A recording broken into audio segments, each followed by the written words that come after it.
I had never considered myself easily scared. Growing up in a bustling city, I was used to noise, crowded spaces, and the constant hum of life around me. But that night, everything changed. It was a Friday night, and I had the house to myself. My roommate Clara had gone out of town for a weekend getaway with her boyfriend, leaving me completely alone. At first, I relished the idea of a quiet weekend by myself. The house was a cozy two-story place, tucked away in a quiet suburban neighborhood. It felt safe, secure.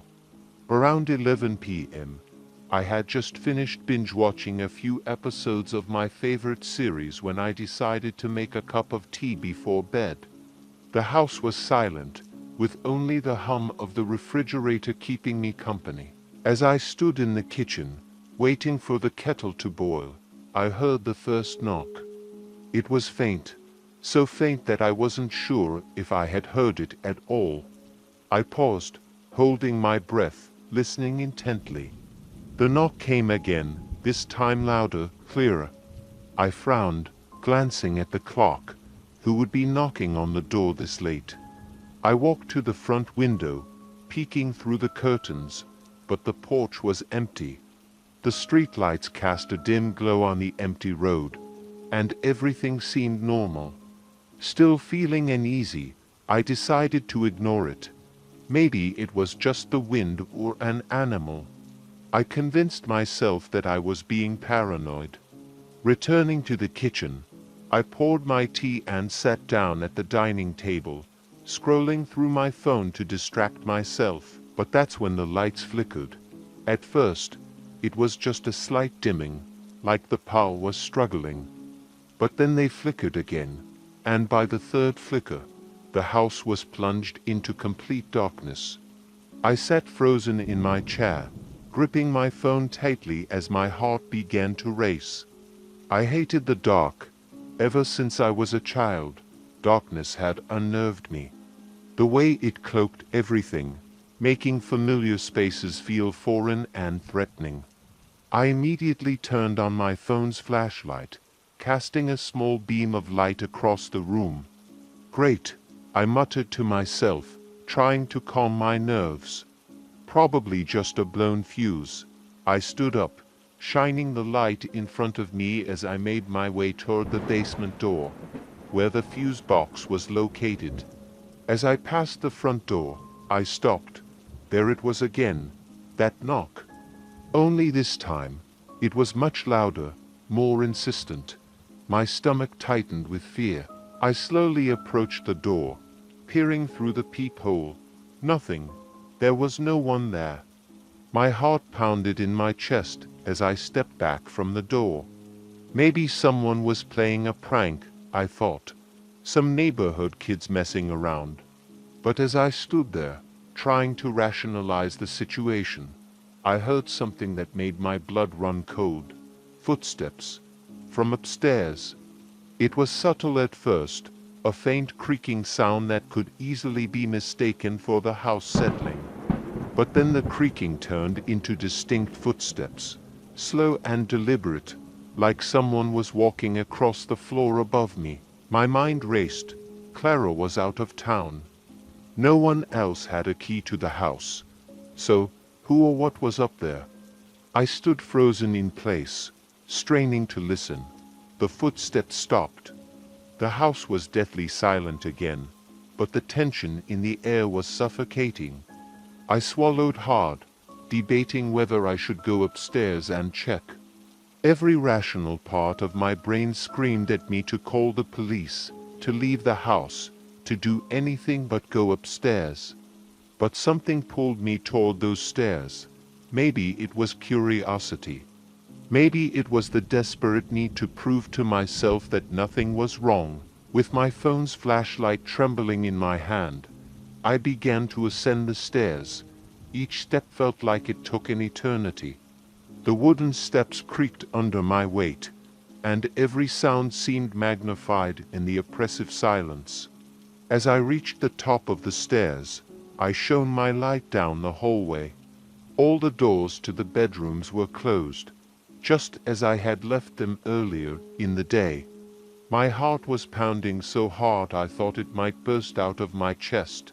Slowly, I approached Clara's bedroom. I reached for the door handle, hesitating for a moment before turning it. The door creaked open, revealing her room in complete disarray. Her bed was unmade, clothes were strewn across the floor, and her window was wide open. Cold air rushed into the room, causing the curtains to flutter eerily in the breeze. But what caught my attention was the figure. Standing in the far corner of the room, shrouded in darkness, was a tall, shadowy figure. I couldn't make out any details, just the silhouette of something or someone watching me. I felt my throat tighten in terror, my feet rooted to the spot. I wanted to scream, to run, but I couldn't move. The figure took a step toward me, its movement slow and deliberate, as if it was savoring my fear. I stumbled backward, tripping over my own feet as I scrambled out of the room. I slammed the door shut behind me, my hands shaking uncontrollably. My mind was racing. I had to get out of the house. I ran down the stairs, my footsteps echoing in the empty hallway. Just as I reached the front door, I heard the knocking again, louder this time. It reverberated through the house, a relentless, rhythmic pounding. I fumbled with the lock, my hands slippery with sweat, but I finally managed to throw the door open. Outside, the night was still and quiet. The street was empty, as if nothing out of the ordinary had happened. But I knew better. Something was wrong. Something was terribly wrong. I ran down the driveway, not stopping until I reached the street. I turned back to look at the house, half expecting to see the shadowy figure standing in the doorway, watching me. But the house looked normal. Too normal. I pulled out my phone and called Clara, my voice shaking as I tried to explain what had just happened.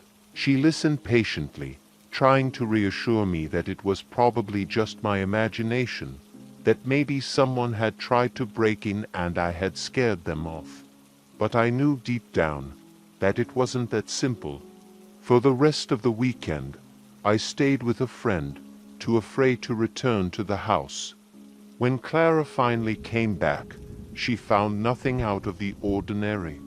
The house was just as we had left it, no signs of an intruder, no shadowy figure lurking in the corners. But I couldn't shake the feeling that something had been in the house with me that night. Something that didn't belong. Weeks passed, and I tried to move on, to convince myself that it had all been in my head. But every now and then, when I'm alone in the house late at night, I hear it. The faint sound of footsteps from upstairs. And I know that whatever it was, it's still there, watching, waiting.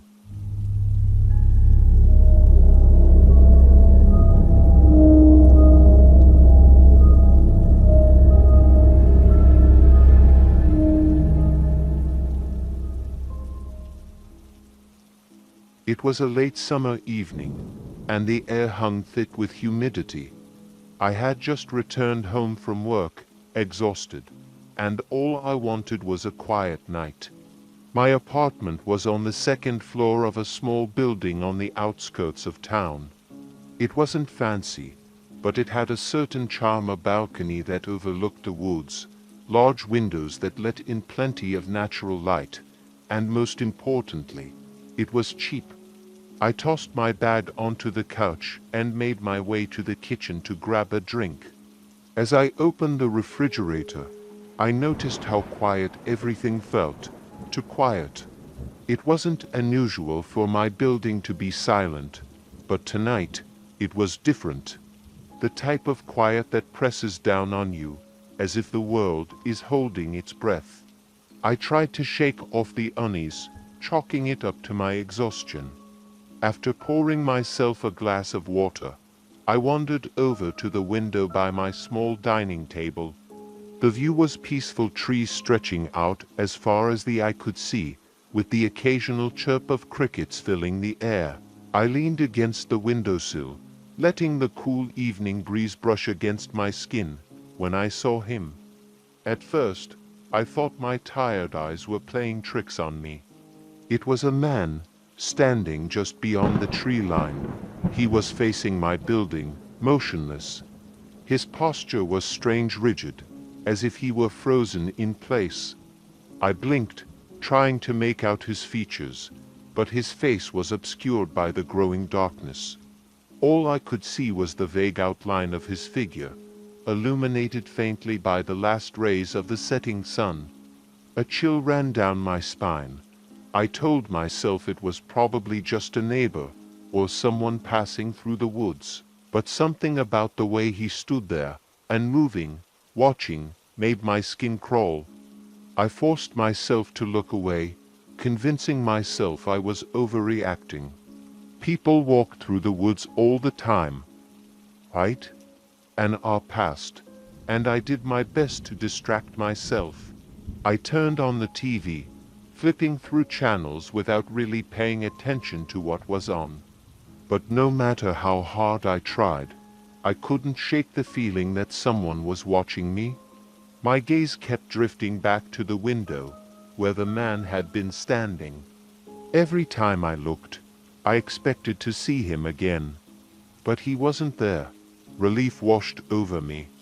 I laughed at myself for being so paranoid. Of course, he was gone. It was probably just a coincidence that he was standing there, and now he had moved on. I settled deeper into the couch, letting the soft glow of the television fill the room. But then, just as I was beginning to relax, there was a soft knock at the window. My heart stopped. The knock was gentle, almost polite, like someone tapping to get my attention.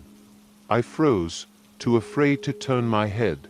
I could feel the weight of it, the presence of someone or something just outside the window. My mouth went dry as I forced myself to move. Slowly, I turned to face the window. He was there, the man from the woods. He stood just on the other side of the glass, his face inches from mine. My breath caught in my throat as I locked eyes with him. His face was pale, unnaturally so, like he hadn't seen the sun in years.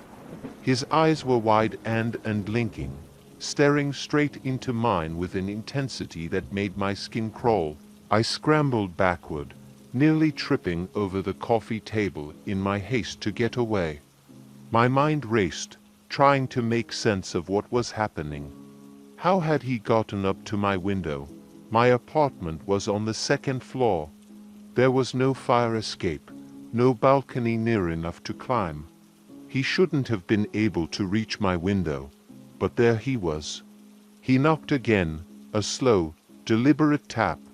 My heart pounded in my chest, and my legs felt like jelly as I backed toward the door. I wanted to scream, but the sound caught in my throat, trapped by the overwhelming terror coursing through my veins. I grabbed my phone from the counter and dialed 911 with trembling hands, never taking my eyes off the window. The man didn't move. He just stood there, his hand still raised as if he were waiting for me to open the window. His lips moved slightly, but no sound came out. It was like he was mouthing something, but I couldn't make out what it was.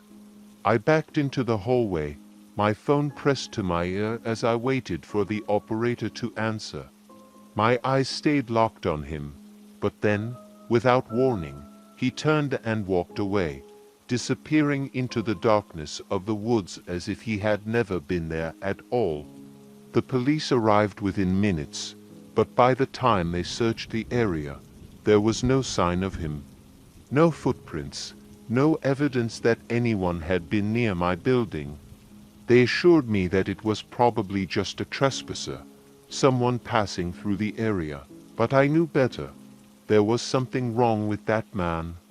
Something not quite human. For weeks after, I couldn't shake the feeling that he was still out there, watching.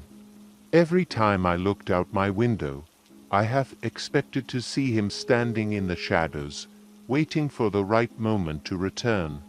And sometimes, late at night, I hear it, the soft, polite knock at the window. Always just loud enough to get my attention, but I never look anymore.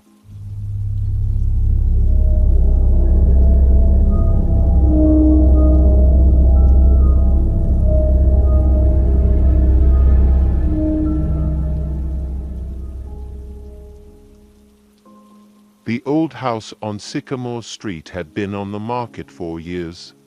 It was one of those places that looked out of place even in the daylight, standing on the corner, shrouded by overgrown trees and a dilapidated fence. My girlfriend and I were looking for a new place, and despite its state, the price was too good to pass up. We rationalized it as a fixer-upper and convinced ourselves it had potential. It was my first night staying there alone. We had just moved in, but she was out of town for work, leaving me to spend the night by myself. The house creaked with every gust of wind, and every shadow seemed to stretch unnaturally long. But I wasn't scared, not at first. I was unpacking boxes in the living room when I first heard it, a low, scraping sound. It was subtle, almost too quiet to notice, but enough to make me stop what I was doing. I paused, listening. The sound came again, faint, but unmistakable. It seemed to be coming from below, somewhere under the floor. I shrugged it off, thinking it was probably an old pipe, or the house settling. Old houses make weird noises, right? I continued unpacking, but the sound persisted. Every few minutes, I'd hear it again, that low, grating noise, like something being dragged across a rough surface. It was starting to get on my nerves. Curiosity got the better of me, and I decided to investigate. The sound was definitely coming from the basement. I had only been down there once before, briefly, when we first looked at the house. It was dark, damp, and smelled like mold. Not exactly a place you'd want to spend any time in. But I grabbed a flashlight from one of the boxes and headed down anyway. The basement door creaked as I opened it, revealing a set of narrow, wooden steps that descended into the darkness. I clicked on the flashlight and carefully made my way down, the air growing colder with each step. When I reached the bottom, I swept the light across the room. It was just as I remembered, an empty, unfinished space with concrete walls and a dirt floor. Nothing unusual, but then I heard it again. That scraping noise, only this time, it was louder, closer. My heart rate picked up as I followed the sound to the far corner of the basement. There, behind a stack of old, rotting wooden planks, was a small door. I hadn't noticed it before. It was barely big enough to crawl through, and the wood looked ancient, as if it hadn't been touched in decades. I knelt down and reached for the handle, but as soon as my fingers touched the cold metal, the scraping sound stopped. The sudden silence was deafening, the kind of quiet that presses in on you, making the air feel thick and heavy. I hesitated, a knot of unease forming in my stomach. Every instinct was telling me to walk away, to leave whatever was behind that door alone. But I didn't. I pulled the door open. The smell hit me first, an overwhelming stench of rot and decay, like something had died down there. My flashlight flickered as I shone it into the dark space beyond. It was a small tunnel, no more than a few feet deep, leading to what looked like an old, rusted metal grate embedded in the floor. The scraping sound had stopped, but I knew, without a doubt, that this was where it had come from. I moved closer, my heart pounding in my chest. I didn't want to go any further, but I felt drawn to the grate, like something was pulling me in. I crouched down and reached for it, but just as my fingers brushed the metal, I heard a faint whisper. At first, I thought it was the wind, but then I heard it again. Louder this time, a voice, low and raspy, coming from beneath the grate. I froze, my mind racing. The rational part of me was screaming to get out of there, to leave the house and never come back. But something else, something deeper, kept me rooted to the spot. I strained to listen, trying to make out what the voice was saying. Help me, the words were barely audible, but they sent a chill down my spine. My hands trembled as I gripped the grate, pulling at it with all my strength. It was rusted and heavy, but after a few tries, it finally gave way, revealing a dark, narrow hole beneath it. The stench was unbearable, and I had to cover my mouth to keep from gagging. The voice came again, clearer now. Help me. I shone my flashlight into the hole, but all I could see was darkness. My pulse quickened, and I felt a wave of nausea wash over me. Whatever was down there, it wasn't human. I knew that, deep down, but I couldn't walk away. I had to know. I lay on my stomach and lowered my flashlight into the hole, peering inside. The beam of light illuminated a small, cramped space, and that's when I saw it. A figure, huddled in the corner, its body twisted and contorted in unnatural angles. Its skin was pale, almost translucent, and its eyes, they were black, empty voids, staring up at me with a hunger that made my blood run cold. I scrambled back, my heart hammering in my chest. The figure moved, slowly at first, then faster, crawling toward me with a sickening, jerking motion. I screamed, kicking the grate back over the hole as I stumbled to my feet. The basement was spinning, the walls closing in on me as I raced up the stairs, slamming the door behind me. For a moment, I stood there panting, trying to catch my breath. But then the scraping sound started again. Louder this time, closer. I ran out of the house, not stopping until I was outside, gulping in the fresh air. I didn't go back inside that night. I couldn't. Something was down there, something that should have stayed buried. The next day, I called a contractor to come and seal up the basement. I didn't tell him what I had seen. I couldn't. Who would believe me? He finished the job in a few hours, and I haven't been down there since. But sometimes, late at night, when the wind is just right, I hear it again. That low, scraping sound coming from beneath the floor.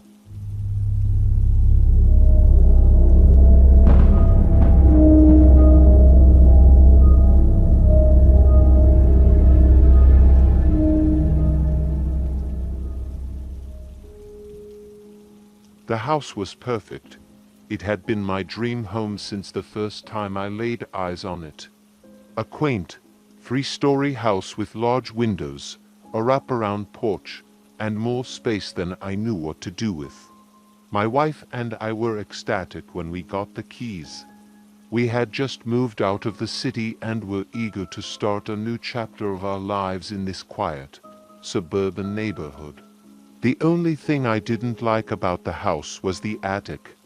It wasn't that I was scared of it. I just didn't see the point of it. The realtor had shown it to us during the initial walkthrough, and it was nothing special. Just a dusty, unfinished space with creaky wooden floors and old, peeling wallpaper. It was supposed to be used for storage, but we didn't have much stuff, so it stayed empty. That first night in the house was one I'll never forget.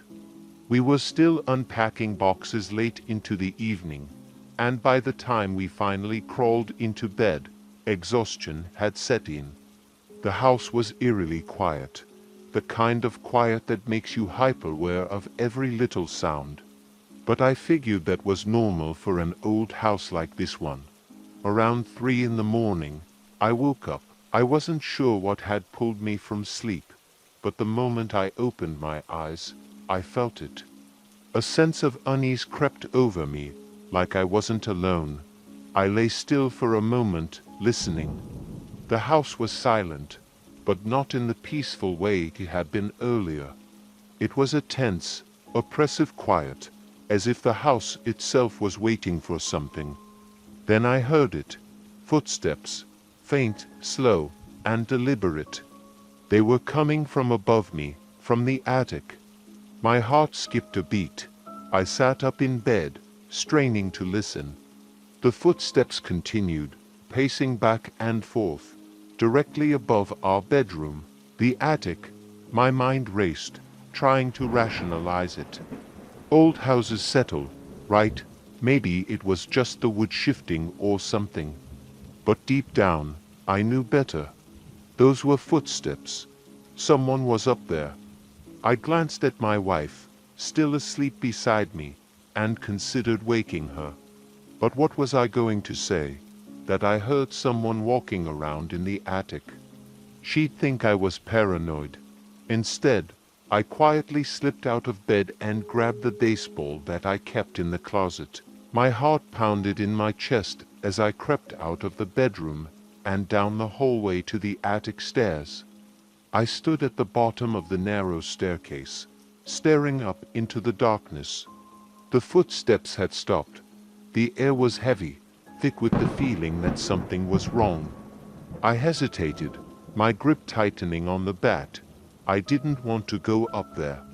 Every instinct in my body was screaming at me to turn around, to lock the door and pretend I had never heard anything. But I couldn't ignore it. I had to know.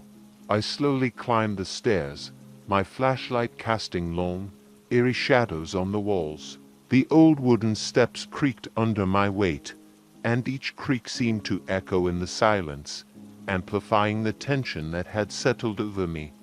When I reached the top, I stopped, staring at the closed attic door. I could feel it. Something was on the other side of that door. Something I didn't want to see. With a deep breath, I reached out and turned the handle. The door creaked open, revealing the dark, musty space beyond. I shone the flashlight around the room, my heart racing. There was nothing. Just the empty attic, with its bare wooden beams and dusty floorboards. I stepped inside, my footsteps echoing in the stillness. The room was exactly as I had remembered it, and changed from when we first moved in. But the feeling remained, that oppressive weight, like something was watching me. I turned slowly, sweeping the flashlight across the room one last time. Then I saw it. In the far corner, half hidden in the shadows, was a figure. It stood perfectly still, facing the wall. My breath caught in my throat as the light fell on it. It was wearing old-fashioned clothing, something you'd expect to see in a black and white photograph. Its shoulders were hunched, and its head hung low, as if it were waiting for something. For a moment, I couldn't move. My mind was screaming at me to run, to get out of there, but my legs refused to cooperate. I just stood there, staring at the figure, trying to convince myself that it wasn't real, that it was just a trick of the light, or maybe something left behind by the previous owners. But then it moved. Slowly, the figure turned toward me. As it did, my flashlight flickered, casting strange, shifting shadows across the room. I couldn't see its face, but I knew deep down, I didn't want to. The figure started to walk toward me, its footsteps slow and deliberate, echoing the sounds I had heard earlier. Panic surged through me, and I backed toward the door, my hands trembling so badly I could barely keep hold of the flashlight. I wanted to scream, but no sound came out. All I could do was watch as the figure came closer, its movements unnaturally slow, like it was gliding across the floor. I stumbled out of the attic, slamming the door behind me, and ran down the stairs, my heart pounding in my ears. I didn't stop until I was back in the bedroom, my breath coming in ragged gasps. My wife stirred, half asleep, and asked what was wrong. Nothing, I lied, climbing back into bed, trying to calm my racing thoughts. For the rest of the night, I lay awake, listening, but the footsteps never came again. Over the next few weeks, I did everything I could to avoid the attic. I kept the door locked, and any time I heard even the faintest sound coming from above, I drowned it out with music or the television. But I couldn't shake the feeling that something was still up there, waiting. One night, I finally broke. My wife had gone to visit family, leaving me alone in the house. The quiet was unbearable. Every creak, every whisper of wind outside made my skin crawl. And then, just as I was about to fall asleep, I heard it again. The footsteps, slow, deliberate, coming from the attic. This time, I didn't hesitate. I grabbed the bed and headed straight for the stairs, determined to confront whatever was up there once and for all. I threw open the attic door and shone the flashlight into the darkness. The figure was gone, but as I stepped inside, I noticed something new. In the corner of the room, where the figure had stood, there was an old, dusty mirror. I hadn't noticed it before. It was cracked, its surface tarnished with age. I approached it cautiously, my heart pounding in my chest. As I stood in front of the mirror, I saw my own reflection staring back at me. But then slowly, the reflection began to change. My face twisted into a grotesque smile, one that didn't belong to me. And behind me, in the shadows, the figure reappeared. I never went back to that attic.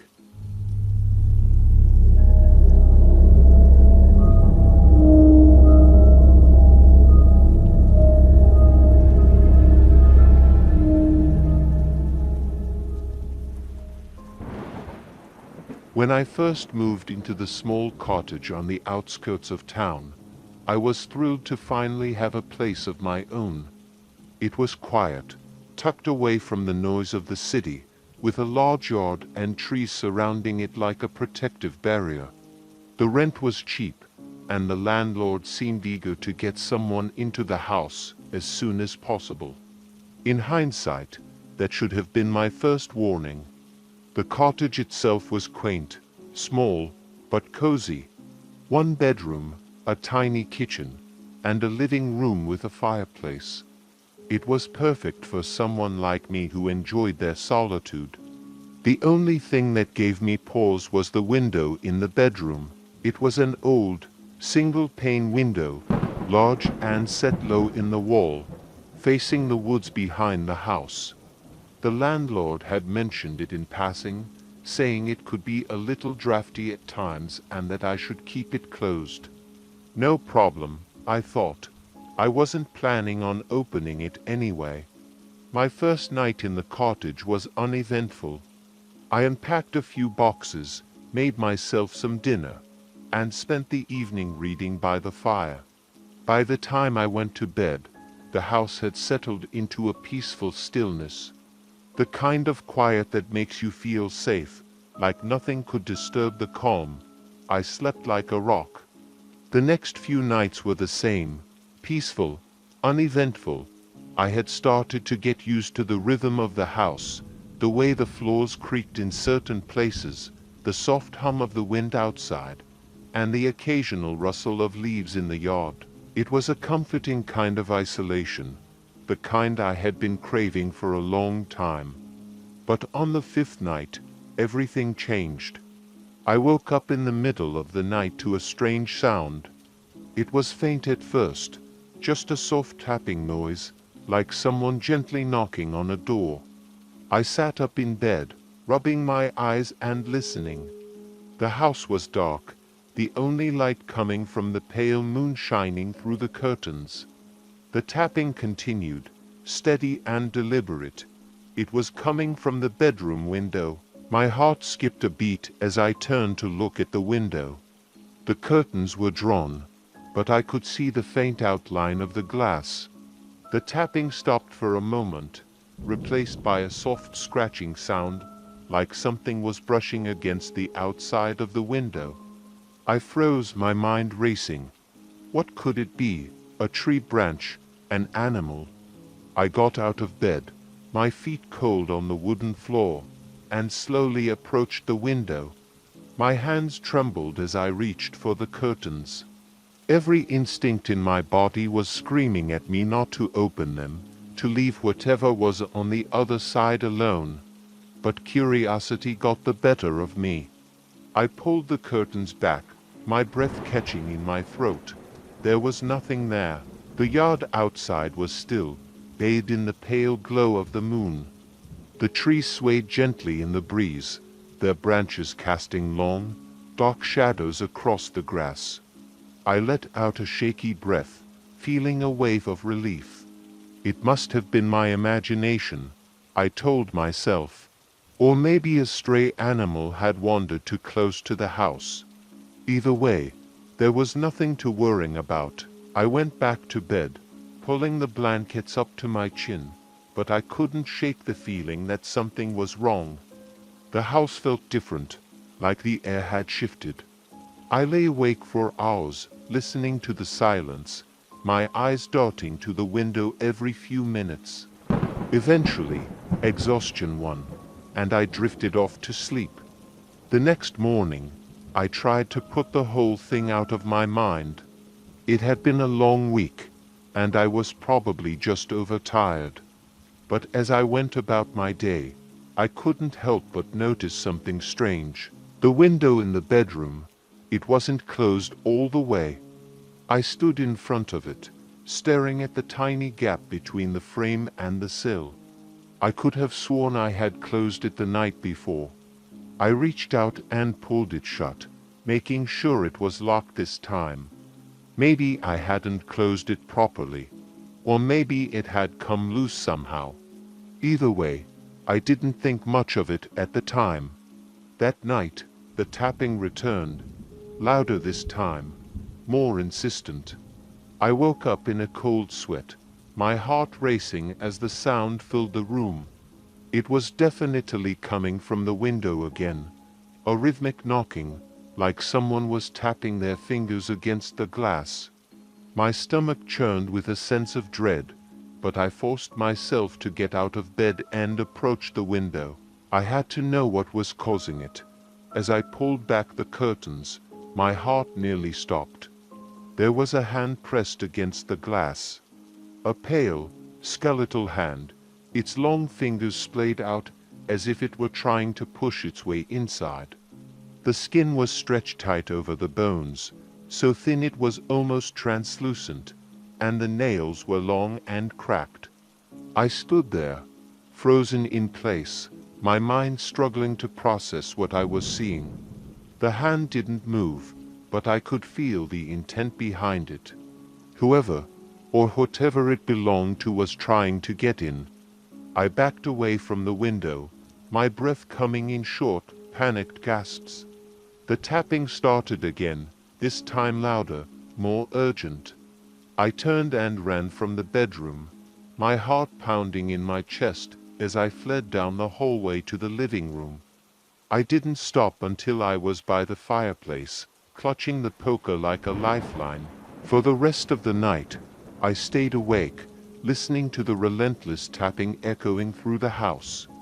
It didn't stop until the first light of dawn crept through the windows. When morning finally came, I went back to the bedroom. The window was closed. There was no hand, no sign that anything had been there. But I knew what I had seen.